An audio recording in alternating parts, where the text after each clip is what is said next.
साक्षी जी हरिद्वार से। राधे राधे। जी महाराज जी, आपके चरणों में कोटि कोटि प्रणाम। महाराज जी, आप कहते हैं कि जो भी कार्य करें अभ्यास पूर्ण रहें, चाहे पढ़ाई करें या व्यापार करें। गुरुदेव, कभी कभी अभ्यासरत रहने के लिए सत्संग का समय निकल जाता है। गुरुदेव मार्गदर्शन करें कि उस समय किसको मानता दें, कर्म को या सत्संग या नाम जप को। नहीं, जैसे आप पढ़ाई पढ़ रहे हो तो उस समय आपको पूरी एकाग्रता पढ़ाई पे देनी है, क्योंकि वो भी भगवान की एक पूजा है। जैसे हम भगवान की पूजा करते हैं ना, अलग अलग भगवान को भोग लगाते हैं, भगवान की आरती करते हैं, तो ये पूजा है ना अलग अलग। ऐसे विद्या अध्ययन अपना कर्तव्य है। तो उस समय हम जब विद्या अध्ययन करने जा रहे हैं तो भगवान को नमस्कार करके पूरी एकाग्रता, अगर हम पूरी एकाग्रता नहीं देंगे तो उसमें हम असफल हो जाएंगे, हमारी पूजा असफल मानी जाएगी। हम जिस डिपार्टमेंट में जो कार्य कर रहे हो पूरी एकाग्रता से ईमानदारी से करें, बीच बीच में भगवान का स्मरण करते हैं। जैसे हम 5-10 मिनट में एक बार बोल लिया राधा, अब क्या परेशानी है, कलम रोकी राधा, और 2 घंटे 4 घंटे 8 घंटे जो भी कार्य किया या पढ़ाई की, बाद में भगवान के चरणों में वो कर्म अर्पित कर दिया, उसे कर्म समर्पण योग कहते हैं। हे प्रभु, 6 घंटे से ये जो हम पढ़ाई कर्म कर रहे थे, इसमें जो भी त्रुटि हुई हो और आपका जो भी विस्मरण हुआ हो, वो सब समय आपके चरणों में समर्पित। आपकी आध्यात्मिक उन्नति पक्का, आप आध्यात्मिक यात्रा कर रहे हैं। जब युद्ध अध्यात्म हो सकता है तो और क्या बकाया रहेगा। युद्ध में तो गला काटना है ना। भगवान करे मां मनुष्मर युद्ध च, मेरा स्मरण करते हुए युद्ध कर। तो अपने लोग बिल्कुल मतलब 2 डिपार्टमेंट कर लिए, एक भगवान का डिपार्टमेंट और एक संसार का डिपार्टमेंट, इसलिए हम परेशान हो जाते हैं। अगर हम भगवान और संसार को एक कर लें तो समस्या न रह जाए। और एक ही है, दूसरा कोई है ले, उसी का खेल है और सबकी जिम्मेवारी है अपने अपने कर्तव्य का पालन।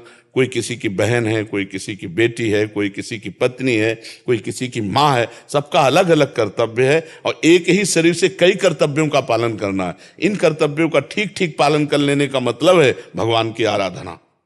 दूसरे से सुख ना चाहते हुए हम अपने कर्तव्य का दूसरे के प्रति पालन करें, ये भगवान की आराधना हो जाएगी। आप हर समय प्रसन्न रहेंगे यदि भगवत आराधना में रहेंगे।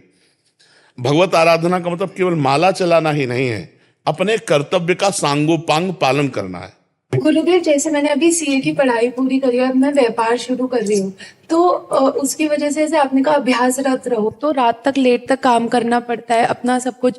और ऐसा लगता है आपसे हम तब मिलते हैं जब हम सत्संग सुनते हैं, मतलब ऐसा लगता है हम आपसे उस दिन निकटता लगती है जब हमने सत्संग सुना। तो हमने भागवत सुनने का नियम शुरू करा, पर तब काम लगता है और अभी कर नहीं, हमें ये बताइए 24 घंटे में आप कितने घंटे काम कर सकते हैं जो बिल्कुल तन्मयता पूर्वक कर सकते हैं? गुरुदेव 10-12 घंटे। 12 घंटे। 30 मिनट सत्संग सुन लीजिए। 30 मिनट, 12 घंटे अगर हम काम कर रहे हैं और 30 मिनट हम सत्संग के लिए निकाल लेते हैं तो क्या हमारा घाटा हो जाएगा? 6 घंटे 8 घंटे शयन के लिए होते हैं, 12 घंटे काम के लिए होते हैं। तो आपके पास कितने समय बचा? मान लो 6-8 घंटे आप सो लें गृहस्थी में, संसार में। वैसे तो अब तो 3-4 घंटे का आदेश करते हैं साधक के लिए, लेकिन गृहस्थी में मान लो हम 7 घंटे 8 घंटे मान लो, और आप 12 घंटे काम करते हैं, तो 12 + 8 कितने हुए? 20। अभी तो 4 घंटे बचे ना। तो जो समय आप मनोरंजन में और व्यर्थ में देते हैं वो समय हमें दे दीजिए, आप महात्मा बन जाएंगे। आप इस प्रश्न, हमारे प्रश्न का उत्तर दीजिए कि आप 12 घंटे काम कीजिए और वो 12 घंटे ठाकुर जी को समर्पित करने के लिए 1 मिनट लगता है, ठीक है? इसके बाद आप 8 घंटे सोइए और 8 घंटे सोने को भगवान को समर्पित कर दीजिए। 20 घंटे आपके इसमें गए, अब 4 घंटे बचे हैं। 4 घंटे में आप क्या करेंगे? जो आप कहेंगे। 4 घंटे भजन कर ले तो महात्मा हो जाए। हम ये कहते हैं जो आप व्यर्थ समय देते हैं उस समय को भगवान में लगा दीजिए। आप जैसे ये पेश कर सकते हैं कि हमारे पास समय नहीं सत्संग सुनने का या नाम जप करने का, तो हम उसका विभाजन करके बताते हैं। अब बचे 4 घंटे, तो 4 घंटे में 2-3 बार भोजन के, 2-3 बार भोजन के 1.5 घंटे हम छोड़ते हैं। आराम से भोजन पा लीजिए और बीच बीच में राधा राधा भोजन में तो कह ही सकते हैं, भगवान को अर्पित करके भोजन पा लीजिए। अब आपके पास कितना समय बचा? 2.5 घंटे। 2.5 घंटे आप उसमें 1 घंटा सत्संग सुन लीजिए और 1.5 घंटा नाम जप कर लीजिए। 2.5 घंटे आप हमें दे दीजिए, फिर देख लीजिए।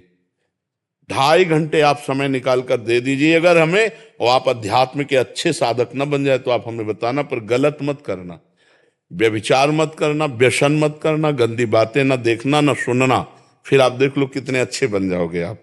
अगर आप गंदी बात बीच में करते रहोगे तो फिर आपको लगेगा कि मैं जो कर रहा हूं उसका कुछ अनुभव नहीं हो रहा है, क्योंकि घड़े में अगर एक भी छेद कर दो तो धीरे धीरे पानी उससे निकलता जाएगा।